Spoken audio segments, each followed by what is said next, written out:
৭৭তম জন্মদিন গোটেই ভাৰতত উলহ মালহেৰে বিভিন্ন কাৰ্যসূচীৰ মাধ্যমেদি উদযাপন কৰা হৈছে। অসম চৰকাৰে সিদ্ধান্ত লৈছে যে অমৃত সৰোবৰ আঁচনিৰ শুভ আৰম্ভৰ দ্বাৰা প্ৰধানমন্ত্ৰী ডাঙৰীয়াৰ জন্মদিনটো উদযাপন কৰা যাব। গোটেই ভাৰতত অমৃত সৰোবৰ প্ৰায় ৮০,০০০তকৈ অধিক অমৃত সৰোবৰ নিৰ্মাণ কৰা হ'ব। পুখুৰী, পাৰ্ক আৰু ৰিক্ৰিয়েশ্যন পাৰ্ক আৰু বিভিন্ন আঁচনি চলাৰ লাইট সকলোবোৰ থাকিব। আৰু অসমত সিদ্ধান্ত লোৱা হৈছে কমচে কম ২,৬২৫খন অমৃত সৰোবৰ নিৰ্মাণ কৰিবৰ কাৰণে।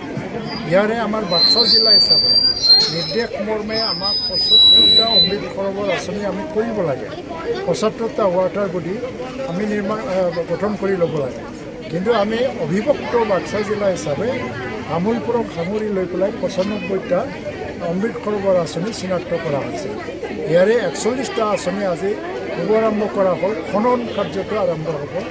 ইয়াৰ যিটো এটা DPR প্ৰজেক্ট কষ্ট, ইয়াত মানে ১৯ লাখতকৈ অলপমান বেছি। আৰু বেছি প্ৰয়োজন হ'লে ইয়াত ভৱিষ্যতত চিন্তা কৰা যাব। ইয়াত ছাবচিডিও আছে। মুখ্যমন্ত্ৰী মানে সমগ্ৰ গ্ৰামোন্নয়ন যোজনাৰ পৰা আৰু ফাইনান্স কমিশ্যন আৰু PNR তিনিটা বিভাগে মিলি পেলাই এইটো সম্পন্ন কৰিব।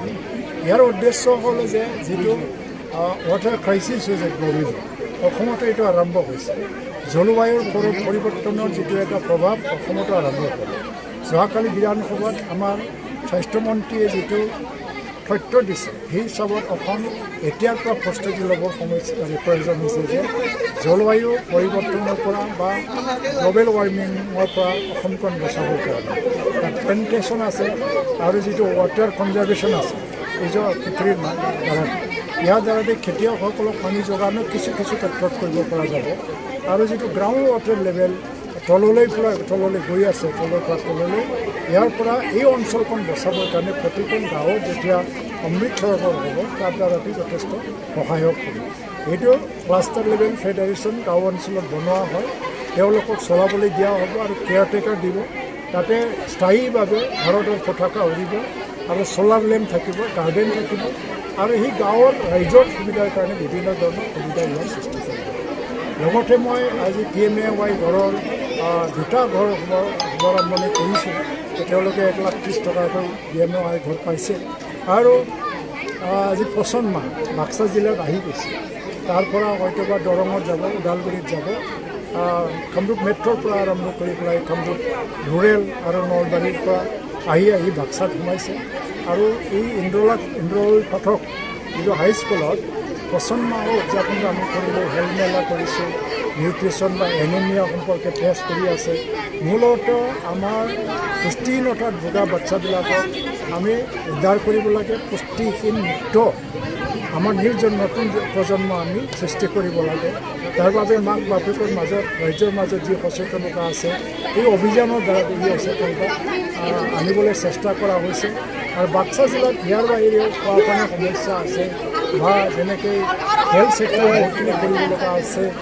আৰু বিভিন্ন ধৰণৰ বেমাৰ জিলাই বিভিন্ন জিলাত এটা ধৰণৰ বেমাৰ এইটাত মানে দেখা গৈছে। তাতে বাক্সা জিলাত যিখিনি বেমাৰৰ লক্ষণবিলাক খুব বেছিকৈ দেখা পাওঁ, তাৰ পৰা নিৰাময় কৰিবৰ কাৰণে বা পৰিত্ৰাণ পাবৰ কাৰণে আমি তাৰ এই লাইনত কাম কৰিব লাগে।